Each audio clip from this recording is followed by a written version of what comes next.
Jordan বনাম আলজেরিয়ার আজকের ম্যাচটির ফলাফল ছিল জর্ডান 1 আলজেরিয়া 2। আলজেরিয়া 2-1 গোলে তারা জিতে এবং তারা 3 পয়েন্ট অর্জন করে পয়েন্ট টেবিলের 3 নম্বর পজিশনে তারা অবস্থান করে।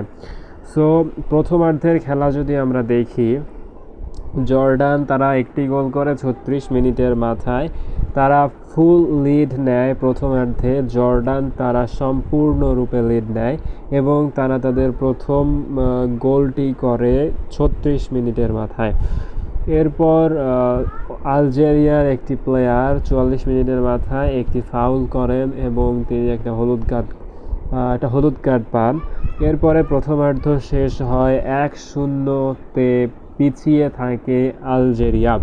প্রথমার্ধ শেষে দ্বিতীয়ার্ধের খেলা শুরু হওয়ার সাথে সাথেই আলজেরিয়া বেশ কিছু চাপ তৈরি করেছিল জর্ডান গোলপোস্টে, কিন্তু কয়েকবার চাপ দেওয়ার পরেও তারা মোটামুটি লেভেলের সফল হতে পারছিল না। এরপর কিছুক্ষণ পর প্রায় 20 মিনিট পর 64 মিনিটের মাথায় একটি হলুদ কার্ড পান জর্ডানের এক প্লেয়ার। তিনি একটি ফাউল করেন এবং একটি হলুদ কার্ড পান। সো এই ফাউলটার পরই মূলত একটি গোল হয়। 69 মিনিটের মাথায় আলজেরিয়া তাদের প্রথম হানাটি হানেন জর্ডান গোলপোস্টে এবং তারা 1-1 গোলে সমতায় ফিরে আসেন। এরপর প্রায় 82 মিনিটের মাথায় আরেকটি গোল করে আবারও আলজেরিয়া। এই গোলটির মাধ্যমে ম্যাচের নিয়ন্ত্রণ সম্পূর্ণরূপে আলজেরিয়ার হাতে চলে যায়। এরপর 84 মিনিটের মাথায় আরও একটি গোলের হওয়ার সম্ভাবনা তৈরি হয়েছিল এবং সেটি যখন ভিএআরে দেখা হয় তখন সেটিকে গোল হিসাবে গণ্য করেননি রেফারি। সো এই দুইটি গোল, প্রথমার্ধে একটি গোল জর্ডান করলেও দ্বিতীয়ার্ধে এসেই আলজেরিয়া 2টি গোল করে সম্পূর্ণ ম্যাচের নিয়ন্ত্রণ তারা নিজেদের হাতে নিয়ে নেয় এবং শেষ পর্যন্ত তারা ম্যাচটি উইন করে। এই ম্যাচে মোট 3টি গোল হয়, তার মধ্যে জর্ডান 1টি এবং আলজেরিয়া 2টি গোল করে। এই ম্যাচে 2টি হলুদ কার্ড দেন রেফারি, এর মধ্যে একটি আলজেরিয়ার প্লেয়ার এবং একটি জর্ডানের প্লেয়ার পান। এই ম্যাচে পার্সেন্টেজের হিসাবে 72% বল ছিল আলজেরিয়ার প্লেয়ারদের পায়ে এবং মাত্র 28% বল ছিল জর্ডানের প্লেয়ারদের পায়ে। কর্নার হয়েছিল মোট 11টি, এর মধ্যে আলজেরিয়াই করেছিল 10টি কর্নার এবং জর্ডান পেয়েছিল মাত্র 1টি কর্নার। ফাউল হয়েছিল মোট 17টি, এর মধ্যে 11টি ফাউল করেছিল জর্ডান এবং মাত্র 6টি ফাউল করেছিল আলজেরিয়া। ইয়েলো কার্ড 2টি দেওয়া হয়, এর মধ্যে একটি পায় আলজেরিয়া এবং একটি পায় জর্ডান। শট অন টার্গেট যদি আমরা দেখি তাহলে আলজেরিয়া মোট 8টি শট অন টার্গেট তারা গোলপোস্টে করে এবং 8টির মধ্যে 2টিতে তারা সফলতা পায়। অন্যদিকে জর্ডান তারা 4টি শট অন টার্গেট করে গোলপোস্টে এবং তারা 1টি সফলতা পায়।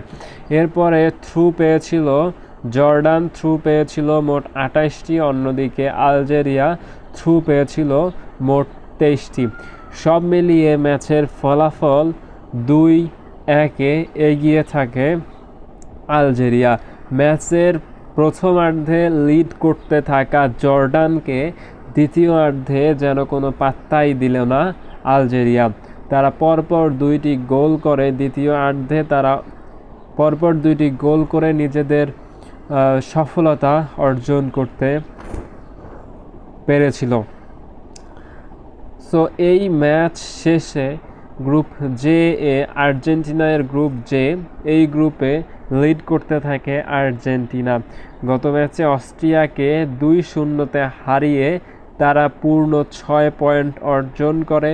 প্রথম দিন আলজেরিয়াকে 3 গোলে এবং দ্বিতীয় দিন অস্ট্রিয়াকে 2 গোলে হারিয়ে আর্জেন্টিনা পূর্ণ 6 পয়েন্ট নিয়ে এবং +5 গোল নিয়ে তারা লিড করতে থাকে 1 নম্বরে।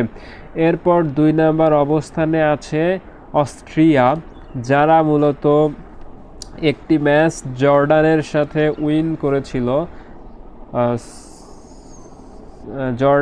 জর্ডানের সাথে একটি ম্যাচ উইন করেছিল এবং পরবর্তী ম্যাচটি আর্জেন্টিনার সাথে তারা লস্ট হয় এবং তারা 2 নম্বর পজিশনে থাকে 3 পয়েন্ট নিয়ে। আবার অস্ট্রিয়া তারা 2টি ম্যাচ খেলে এবং একটি ম্যাচে তারা উইন হয় এবং একটি ম্যাচ তারা লস্ট করে।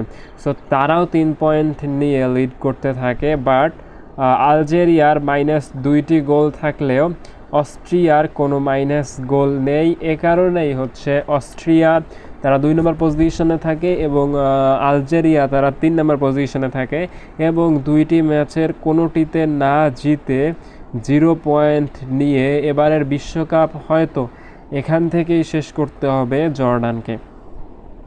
সো দ্বিতীয় রাউন্ডের খেলা প্রায় শেষের দিকে। আমরা যদি দেখি গ্রুপ জে এর দ্বিতীয় রাউন্ড শেষে আর্জেন্টিনা 1 নম্বরে পূর্ণ 6 পয়েন্ট নিয়ে 2টি ম্যাচ খেলা 2টিতে উইন এবং অস্ট্রিয়া তারা 2টি ম্যাচ খেলা একটিতে উইন করে এবং একটিতে হারে এবং তারা 3 পয়েন্ট নিয়ে দ্বিতীয় অবস্থানে থাকে।